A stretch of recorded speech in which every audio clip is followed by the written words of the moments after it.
The karma mark in Boruto Naruto Next Generation is both dangerous and powerful, and it's still causing Boruto many problems. Many people who don't watch Boruto and even people who watch Boruto are confused about what is karma mark and how Boruto has it. So in this video we are going over that topic and we are gonna know about how Boruto got that karma mark and what exactly purpose does it have in the series. There are many strange things in the world of Naruto and Boruto. The fusion of magic and science leads to many unique tools and creations.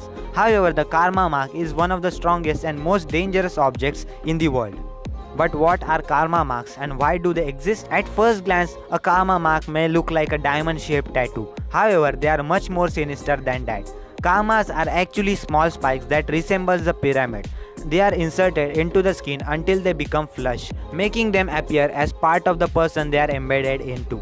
Those who get close to the karma may even be able to spot small circuitry like objects inside it. The purpose of karma is to act as a backup of an Otsutsuki clan member's DNA and the biological data, almost like a Naruto's universe version of the USB drive but for human biology.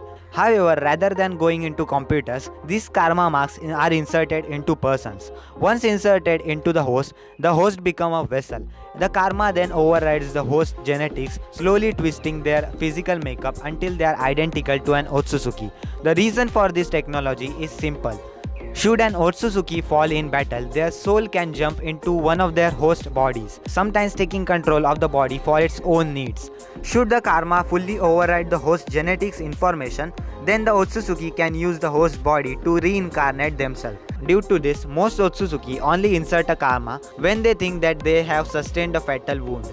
However, the process isn't as simple as it sounds. A host needs to be compatible with the karma. If someone attempts to put a karma into a non-compatible person, the host will likely die in the process. However, in rare occurrence, a non-compatible host can survive, leading to white karma, which can activate the Otsutsuki's ability.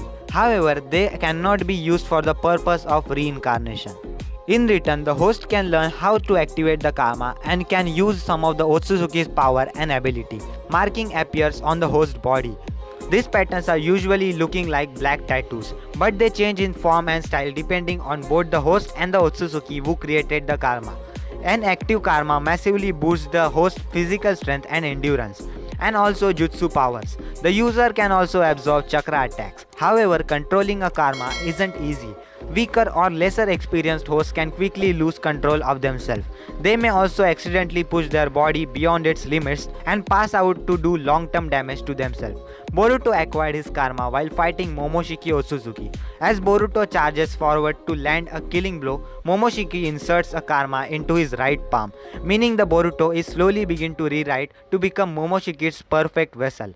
Kawaki's karma, however, is slightly more complex. It was originally implanted into Jigen by Ishiki, but Jigen was able to transplant the karma mark into Kawaki.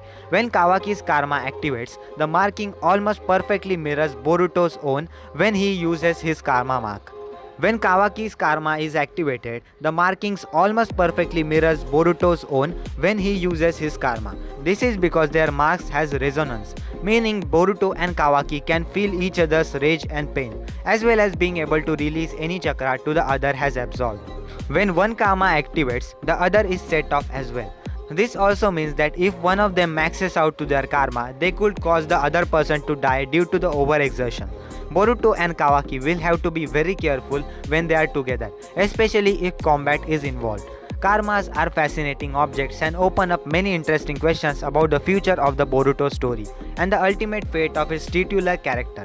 While his karma is making him stronger, will he be able to fend off the downside? And will Kawaki's presence cause something worse than what viewers have already seen? Everyone is looking forward to watch Boruto and what happens next in the Boruto story. What are your thoughts about this karma mark and how does it affect the Boruto universe? Let me know your thoughts in the comment section down below. And that was for the video guys, and if you enjoyed this video, just don't forget to like this video, subscribe to my YouTube channel because I post daily anime content about top 10 top 5 listings, anime reviews, recommendations, news, theories and all sort of anime content on daily basis. So if you enjoyed, please subscribe. And that was it, and I will see you in the next one. Sayonara.